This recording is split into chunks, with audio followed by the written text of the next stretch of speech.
Mummy banana juice చేస్తుంది అనమాట. Banana జ్యూస్కి ఏమేమి కావాలో ప్రాసెసింగ్ చెప్తాను. ముందైతే 3 బనానాస్ తీసుకొని కట్ చేసుకోవాలన్నమాట. అండ్ కప్పు వరకు పందార తీసుకోవాలి. And glass of milk, Horlicks packet అనమాట. హార్లిక్స్ ప్యాకెట్ అయినా పర్లేదు, బూస్ట్ ప్యాకెట్ అయినా పర్లేదు అనమాట.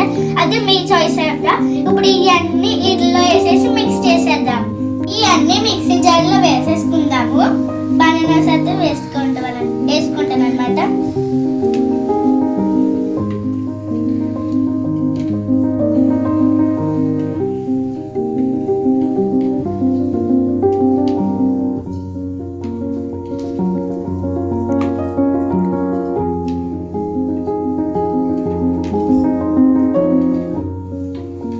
ఇప్పుడైతే పంచదార తీసుకుందాము.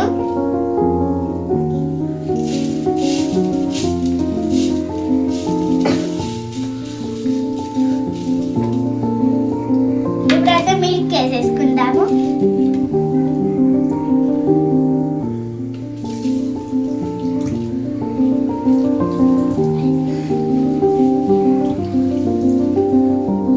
ఇప్పుడైతే మిక్సీ చేసుకుందాం అనమాట. ఇప్పుడు మిక్సీ ఆడుకుందాం.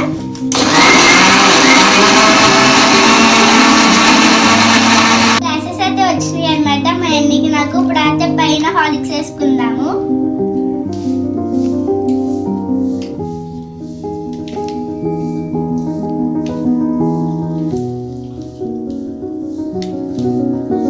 ఇప్పుడైతే టేస్ట్ చేసి చెప్తాను మీకు.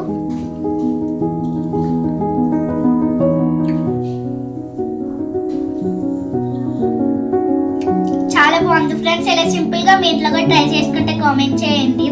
Thanks for watching. By by.